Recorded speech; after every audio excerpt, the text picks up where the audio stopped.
ating televiewers, tagapakinig ng Happy New Year po sa inyong lahat. At ito po ay masayang ibabalita ko sa inyo na nanumbalik na po yung pagiging isang tunay na Pilipino po natin. Ipinakita ko po nung huling aking activity na ginawa, yung buling-buling po sa Pandakan. Siyempre, bibigyan natin ng daan po ngayon yung mga tradisyon ng Pilipino na dapat po talaga hanggang ngayon ginagawa pa rin natin para kahit paano yung mga kabataan, yung mga susunod na generation po, mabigyan natin sila ng idea. Ano ba talaga yung pagiging isang tunay na Pilipino? Ano ba yung mga tradisyon na kung bakit masasabi mo na masarap maging Pilipino? Ano ba talaga yung nagbubuklod po sa atin at nagbibigay ng pagkakaisa? Kaya unang-una po sa lahat, syempre maraming salamat po sa SSKP, sa Samahang Sining ng Kalinangan ng Pandakan, sa pag-imbita po nila at pagtatalaga sa akin na mapabilang bilang isang Hermana Mayor. Malaking pribilehiyo po para sa akin, lalo na ako po ay talagang sagrado katoliko na naniniwala po na ito pong pagiging katoliko ko ay talaga namang pagiging isang tunay na Pilipino rin. Kaya ako talaga very happy po ako na nababalikan ko tuwing naririnig ko po yung awitin at napapanood ko po yung sarili ko. Para hindi ako makapaniwala na nung bata pa lamang ako, sabi ko, pag sinasabi nila, susunod, pag malaki ka na, magiging Hermana Mayor ka na. Kasi kinukuha po ako kadalasan sa mga sagala sa barangay. Sabi sa akin po ng isang chairman noon na balang araw magiging Hermana Mayor ka. Ako naman, ang dating sa akin, pagka nag-Hermana Mayor ka, dapat mayor ka muna. So, hindi pala po ganun. Kasi yung pagiging Hermana Mayor, pagpapakita po na ikaw ay totoong katoliko at talagang nagsisilbi, naglilingkod, isang magandang ehemplo. Kaya naman ako po ay masayang-masaya na nakasama ko rin po ang ating mayora na si Hani Lacuna at yung kanyang mga kasamahan. Siyempre, yung konsehal po na kapartner ko, yung Hermano Mayor na si Konsehal Elmer Par. Hello po sa inyo. Maraming salamat kay Mr. Joel Par na talagang natuwa po ako sa kanyang mensahe kung paano niya po ako inintroduce. Kasi kadalasan, pag hindi mo masyadong kilala yung isang tao, pero gusto mong maipakita sa kanila kung ano po yung ginagawa ninyo. Talagang ang Panginoon, pag nagbuklod sa atin, talagang napakagaling at mahiwaga. Kaya naman nandito po tayo ngayon, meron po tayong mga guest, talaga pong maraming salamat na nakaunlakan po tayo. Kasi gusto ko pong talakayin natin, ano po ba yung buling-buling? Kasi usually, yung mga ganito pong parade, lalo na po ang Santo Niño, parang naririnig na lang po natin to sa probinsya. Parang kumbaga, pag sinabi mong Maynila, wala na pong ganito, fiesta-fiesta lang, okasyon lang. Pero na-surprise po ako na itong buling-buling sa Pandakan, napakaganda at nagbabalik tanaw po sa atin yung kultura po natin ng araw, tradisyon po natin at talagang kahulugan ng pagiging isang tunay na Pilipino. Bakit kaya hindi siya sa kabuuan ma-celebrate? So, nandito po, syempre, ano ba yung pinagmulan ng buling-buling, ano po yung tradisyon at paano po na ipagpatuloy ito up to now na ginagawa pa rin po natin hanggang ngayon. Nandito po ang ating mga guest, ayan, nakikita nyo, mga seryoso, mga parang kulang na lang, sumayaw din ng buling-buling. Ayan, hi! Ayan sila. Hello po. Siyempre, ang magsasabi po ng history, una, tatanungin ko po muna, ano po ba yung pinagmulan ng buling-buling? Ano po ba ang buling-buling? Magandang umaga po. Ako po si Sunny Pare, ang kalihim ng Samahang Sining at Kalinangan ng Pandakan. Bagamat hindi ako taga-Pandakan, ako po ay nasa Kanugnog, bayan ng Pandakan. At naramdaman ko sa Pandakan yung pagiging isang Pilipino. Sabi nga ni Mama kanina, hindi lamang siguro dapat ikaw ay pinanganak sa Pilipinas para maging isang Pilipino. Kasi sa Pandakan ay naramdaman ko yung ilang mga tradisyon upang ibalik sa akin yung pagiging sino ba ako bilang isang Pinoy. Tama po. Na dapat ito yung manatili at maipamana natin sa mga susunod na salinlahi. So ano ngayon ba yung buling-buling? Yun nga po eh. Una po, tanong ko lang, pasensya na Kasani, yung buling-buling po salitang Tagalog. Opo. Tagalog. Okay, ayan. So, ikwento niyo po sa amin ano Yes. po ang history ng buling-buling po. Yung buling-buling po kasi, ang ibig sabihin niya buling-buli. Ibig sabihin, well-polished, at ikaw ay may pinaghahandaan. So ito ay manifest naman yung pinaghahandaan during yung kanilang festival. Ang buling-buling po isang tinatawag natin religious and cultural dance festival. Isang festival ito ng pasasalamat, papuri, at pag-aalay ng mga mamamayan ng Pandakan. So well-polished, no? So kung makita natin, during the festival, kita naman natin talagang nakapustura ang lahat. Ang mga kababaihan ay nakasuot ng balintawak at ang kalalakihan ay nakasuot siyempre ng barong Tagalog at merong mga indak na sinusunod. Merong 3 indak po ito sinusunod o pamamaraan upang una may pakita yung pag-praise o yung pagpapasalamat sa Diyos at yung pag-aalay. Kasi alam niyo po, yung Pandakan, noong unang panahon, mabalikan natin, kailan ba nagsimula? Yan, interesado ako dyan. Yan, kailan ba nagsimula yung buling-buling? Ayon po sa mga historiador, particular po, si Mr. Mendoza, ang buling-buling ay nagsimula pa noong 1800. 1800 pa ito. Ano yung dahilan? Noong unang panahon kasi, in particular noong 1896, napag-alaman ng mga Kastila, particular po yung mga nasa Intramuros, yung mga namamahala, na yung Pandakan ay ginagawang meeting place ng mga revolusyonaryo. At during that time, nagkaroon po ng decree ang mga administrator ng Kastila, nilagyan sila ng West de Concilio. Ano po ba yun? Ibobombahin po yung buong Pandakan. Yung tao ng Pandakan will be bombarded. Kasi nga, ito ay pinamumunuan at marami rito mga revolusyonaryo. Pero tapos nagkaroon po ng mga kanyon. Itinalaga na yung kanyon sa Nagtahan. Malapit lang po yun para bombahin. Samantala, habang iuutos na nung kanilang kapitan pagbomba, mayroong isang bata na naglalaro sa ibabaw ng kanyon. From then on, napigil po ito. Pinatigil ito at hindi na ito. So isa pa salamat sa Panginoon, particularly sa Niño Jesus, na napigil. At noong 1911, nagkaroon po kasi na napakalaking sunog. 1911, nagkaroon na napakalaking sunog sa Santa Ana at papalapit na ang apoy na tumupok sa Santa Ana noong araw. At papalapit na ang ginawa ng pura paroko noong araw, inilagay yung imahe ng Santo Niño sa bintana at nag-iba yung ihip ng hangin. At ang ikatlo po, nung panahon po ng Hapon. Ayan, nung panahon po ng Hapon, ay nailigtas din naman po yung mga mamamayan ng lalo na po nung papaatras na yung mga Yusuf eh. Kasi yung Pandakan po, nandyan yung oil depot. Alam naman natin, pag binomba ito, sasabog at maraming mamamatay. Samantala, nais ng pura paroko na iligtas yung image, pero hindi niya matanggal.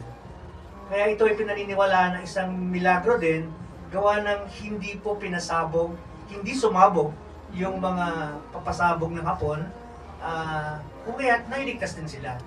So kaya doon po nagsimula yung patuloy na pasasalamat sa pamamagitan ng isang festival, yung pagkasayaw ng mga mamamayan.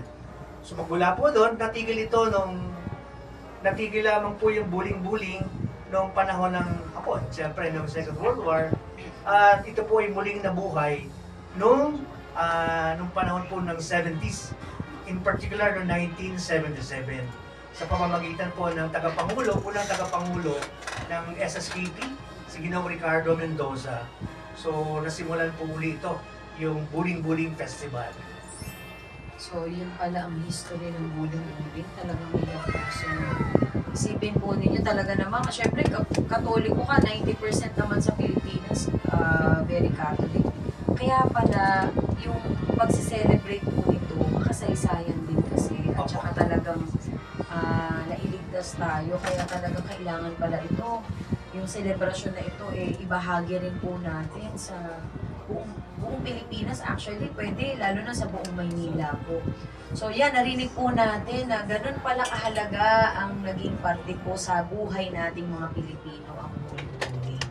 So, syempre, yung mga nanonood po natin dyan, yung mga tagapakinig po natin, ngayon naunawaan na po natin kung saan po nag-umpisa ito lahat. Ngayon, nandito naman po ang ating presidente. Siya po ang, diba, talagang parang parang kumikindat-kindat po. Pwede ko ba i-close up? Ayan. Syempre, si President Manny po na magpapaliwanag. Ito po ang tanong ko. Siyempre, nandyan na po, may nag-organize na po, kaagapay po kayo ng simbahang Santo Niño po. So, paano po nabuo na magkaroon ng organization na ganito po, na magiging kaagapay po ng ating simbahan para ito po ay masiguro na maipagpatuloy at magkaroon tayo ng celebration every year po, o taon-taon po. Katulad po, Mamara, nung panahon na kinikwento sa atin ni Binoong Stanley Pahe, ang buling-buling ay isang pasasalamat nga para sa masaganang ani o matagumpay na kabuhayan ng bawat mga pandakenyo. Noong unang panahon, ang sayaw na ito ay puro kababaihan lang. So, puro babae lang po Oo. talaga ang nagbubuling-buling. Ayon po dun sa kwento, taong 1800, nagkaroon na rin ng mga kalalakihan. Yun po. Kaya, pero noon, isinasagawa po ang buling-buling na parang harana o pangangaroling sa mga bahay-bahay, sa pandakan, sa pamamagitan ng pagkanta at pagsayaw. Para saan po ba yun?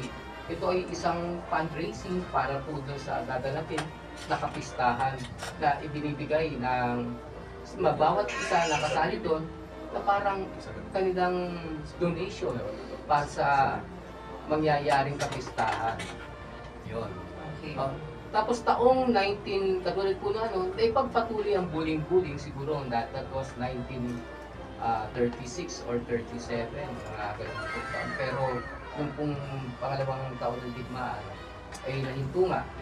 Pero dahil po sa, alam naman natin, ang puso ng mga Pandakenyo talaga ay nandoon pa rin talaga sa tradisyon, sa pagmamahal, sa puon.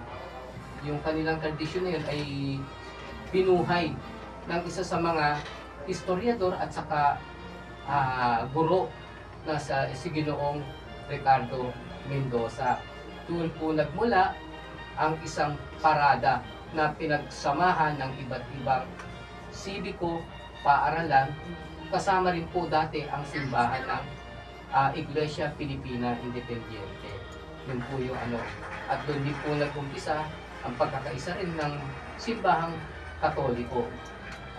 Nagkaroon na po sila ng taunan na parada na tinawag na buling-buling sayaw ng Pandakenyo.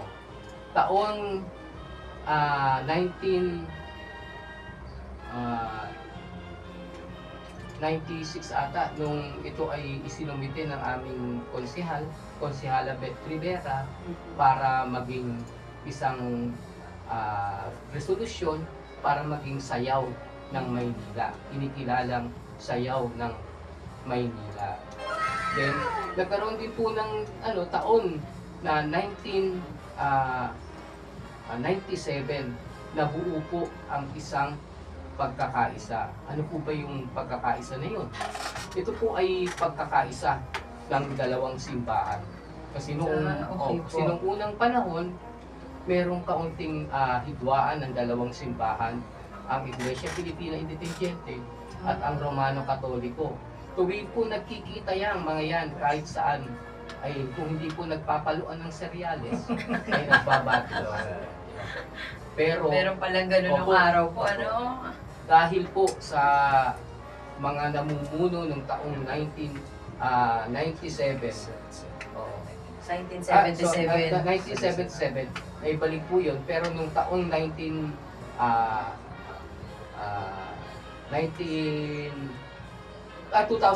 sorry. 2007, po, yes. nagkaroon na po ng konklusyon yung matagal ng problema ng pagkakaisa. Doon na po nagtampo, talagang doon na nagkasundo yung dalawang simbahan para sa isang tunay na pagkakaisa at saka isang selebrasyon ng buong Pandakenyo na magkasama ang dalawang simbahan ng Romano at ang Aglipayan, Iglesia Filipina Independiente. Alam niyo po yung pinaglalabanan Yes, opo. Ano po? sa kanila yung totoong o yung authentic na child Jesus o yung image. Natagpuan po kasi yung imahe ng mahal na ninyo Jesus doon sa well. So sa well, isang tradisyon, doon po ito natagpuan. At yung isa naman, ang sinasabi, ito ay natagpuan sa ibabaw ng pandan, yung pandanus, doon dito na okay. natagpuan. So, kaya meron ba contention sila, ito yung totoo, yung sa I-5, at sinasabi naman ng Romano Katoliko, no, yung aming image, Yun ang ang totoo. totoo. Kaya sabi nga ni Sir Manny ngayon, May balon kasi. may balon doon. Mm. Tapos yung balon daw na yon ay miraculous, nakapagpapagaling ng mga sakit. Kahit anong sakit po, malubang sakit, ay napapagaling ng balon. Iinom lang po kayo ng tubig po. Opo, ay pinapaligo. Pinapaligo. Pero siyempre, gawa ng polusyon, hindi na ito Hindi na pwede. pwede. Tinakpan na po ito. Opo. Okay. Iba din sa Oo, parang meron po. Meron ano po pala, doon. may turo sa inyo. Opo, nakita ko nga po doon. At doon po nagsimula yung nag-organisa ay yung Samang Sining at Kalinangan ng Pandakan. So ito po ay pakitipon na pinamumunahan din maliban po sa simbahan, dalawang simbahan, ay siyempre may mga organisador. Yung aming pong Yan na samahan po, kayo na po yan. Diyan Opo. na po kayo papasok. at si Kamani, ang aming pangulo ngayon. Wow. Ako, bagay na bagay pa. Kasi actually talagang malaking bagay po na naipaliwanag po ito sa atin. Para naman mayakap din natin talaga yung history po at mabigyan din natin talaga ng pagpapahalaga na ganun pala ang inumpisahan ng ating mahal na Niño Jesus na pinagkaisa tayo. Pagkatapos binigyan tayo ng paraan para tayo maligtas at ating mararanasan. Kaya pala ako po at that moment, umakyat po ako sa stage, feeling ko po at least na tayong lahat blessed na wala naman talagang impossible. Kaya po kung mapapansin po ninyo, grabe po yung ngiti ko dyan bilang nahiya pa nga ako sobrang hindi baka sabihin nakakasal pa ako. Pero hindi po kasi natutuwa ako dahil para mapabilang ka po dito, kilalanin ka. Napakalaking bagay po na talagang niyakap ko po yung magiging hermana mayor ko. Nung nag-ikot po ako doon sa kabuuan ng Pandakan, talagang kaliwat kanan ko lahat binabati ko. Kasi ang pakiramdam ko, yun po yung mensahe sa atin na lahat po tanggapin natin. Huwag natin pong bigyan ng ibang kahulugan, hindi yakapin po natin ang bawat isa kasi yun din po ang gusto ng ating Jesus. So, nandito naman po, katabi natin din ang isang senior citizen, pero parang hindi naman senior citizen. Parang mga 5 years lang ang tanda sa akin. Parang 5 years lang. Ganyan po siguro talaga ang isang tao na maganda yung pananaw sa buhay. Yung tao na ang kanyang pananaw ay para lang sa buhay. Kaya siguro lumalabas po sa inyo. Mukhang bata talaga, happy lang. So nandito po ang ating isang senior, si Tita Flor, ng District 6. Siyempre, unang-una, gusto ko pong tanungin, ito po ba ay para sa mga senior lang, itong activity na ganito? O ano po ba yung malaking kontribusyon ng ating mga senior citizen para sa mga ganitong tradisyon po na ginagawa natin? Siyempre, sa pagbuhat ng tradisyon, manggagaling sa nakakatanda. Yes, tama. Yes. Para itulong sa mga susunod na tradisyon. Sa akin, na-enjoy ko talaga ito taon-taon. Iiwanan ko yung pag-prepare para sa gusto na gawin. Kinabukasan, kahit mapagod, Tama. para maramdaman. Taon-taon kasi, parang binibigyan ka na para sa nalolobat na Nabubuhay ka eh, nabubuhay. Pag nakita mo ito ulit, Iba yun na, parang nabubuhay ito. nabubuhay. Nagkakaroon ka ng na magandang nararamdaman na hindi natin maipaliwanag. saka yung pagiging proud. Sa lahat.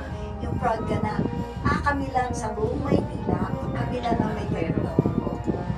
Pinalaki natin to, at ito po ay isang karagdagan. Revenue na nag-a-attract ka ng taga-ibang lugar. Yes. Napapakita natin yung ating tradisyon talaga. Saka pinagmamalaki. Ganito po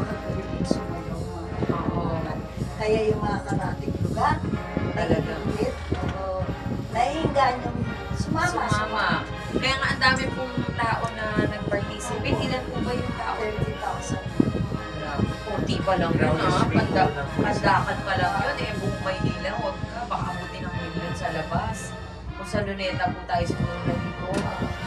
Ay, Di ba? Mapupuno po. Kasi iba talaga yung ibibigay na saya po sa atin. Ewan ko lang po, siguro na nakaka-relate po ang ating mga senior. Lalo na ako naman, syempre, natutunan ko lang po yung mga ganito sa ating mga senior citizen din. Kaya malaking bagay po na nandiyan kayo. kami kasi yung diba, magbabalik tanaw pa Tama. namin, magpapaalala.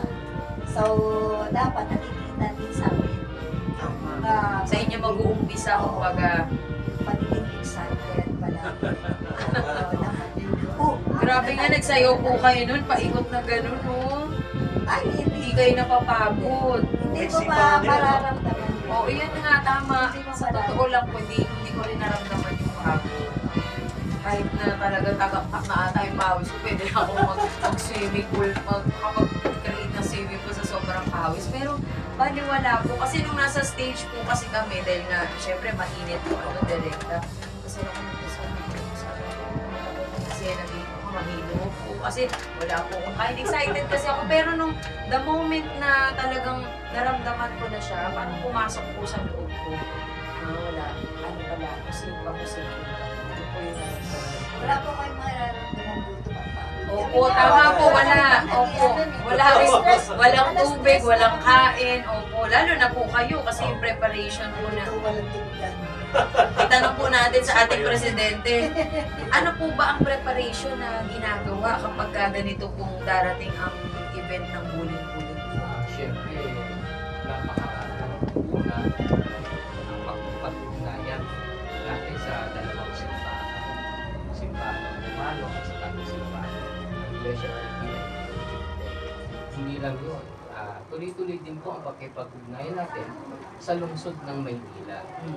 Siyempre po. Yun. At saka sa mga departamento na maaaring makatulong sa atin para po sa pagsasaayos ng mga lugar, ng mga pangangailangan para po dun sa ating buling-buling.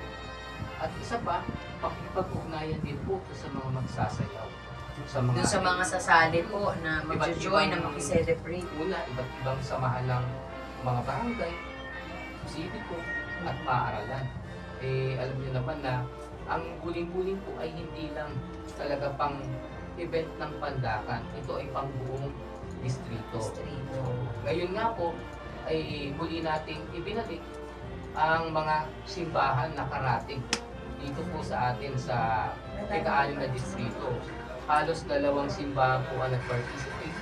Una, ang San Fernando de Dilao, Paris, at saka ang San Vicente de Paul. Sa susunod po siguro, ay hihikayatin natin na mas dumami. Mas dumami O, pa. ganun din, sa mga iba't ibang paaralan at universidad, ay malamang siguro ay amin na silang kakausapin para makilahok sila sa susunod na buling-buling taong 2025. Wow, naku, big celebration pala. Talagang, syempre, habang tumatagal, lalo na yung nasaksihan po natin itong huli, talagang maraming, I'm sure na maraming Pilipino talagang gusto po mag-join. Baka madagdagan po ang population ng Pandakan. Tara na sa Pandakan! Actually, tawag natin, tara na sa Pandakan. Oo nga, tama pala. Tara na sa Pandakan. Ako naman sinasabi ko sa sarili ko, tara na, doon ako. Marami pong Lipat na pala sa mga galing sa Pandakan. abroad, talagang Doon po talaga. umuwi pagka-fiesta ng Pandakan. Oo, kasi nga po masaya talaga. Actually, naku, kung nandun lang po kayo lahat, Apo. iba talaga yung feeling na maibibigay po sa inyo kahit napagod ka na, kahit sabi mo pa na talagang ang haba rin ng kurse. Ang haba po ng ng yung parade, yung mismong parade na tinitignan ko po, prosesyon. Ilan po yung participant doon na nag-join po? More or less, Mga nasa 30. Wow, Opo, si Presidenta pala yun. Meron pong registration actually, pero libre naman yung registration. Opo, libre naman. Opo, maaaring yung iba hindi naabutan ng paalala, pero dumating na lang sila bigla Oo, doon. Kasi traditionally sumasali sila. Oo. So di na nakapagpadala. Kaya Para kumbaga naman nadagdagan na parami po. Pero dati kasi, mahigit ng nasa 50 na mga organisasyon ang sumasali. Dahil nga nahinto, nung nagkaroon tayo ng pandemic. Pandemic, Oo, opo, eh, nahinto siya ng parang 2 taon din po. Ano. 2 taon siya nahinto. Kaya kumbaga sa nung nakaraang taon, nanganay, then ay unti-unti Bumalik ang, na, opo, bumalik bumabalik na. Balik na yung sigla. Kaya, yung sigla. Pero may pa po yung parada, no, Sir May Manny? clip. Kasi noon May meron clip. kaming parada na may inuod pa. Nadadaan po doon sa 4 na kalsada po ng bayan. Oo, yung po ay Narciso, Industria, Labores at Chudora Santos. ganun pala kahaba din po. Napakahaba. Talaga po. Pati mas masaya mas mahaba, mas maganda. Napakaganda po, ma'am. Mas lalo na siguro kung medyo yung magpa-participate kayo ay medyo mas bata kasi alam naman natin pag nagkakaiba, pag pinahabaan nyo, Sabay tinamaan kami. oo, diba? Pag nagkakaedad na kasi syempre pagka sobrang haba, alam naman natin na may sumasakit na. Aray po. No? Pero sabi nga natin, nawawala po yun. Correct. So, mamari yung sakit na yun, yung nararamdaman nila, subukan nyo ay pagkatapos magsayaw nun, kaya pang sumipa ng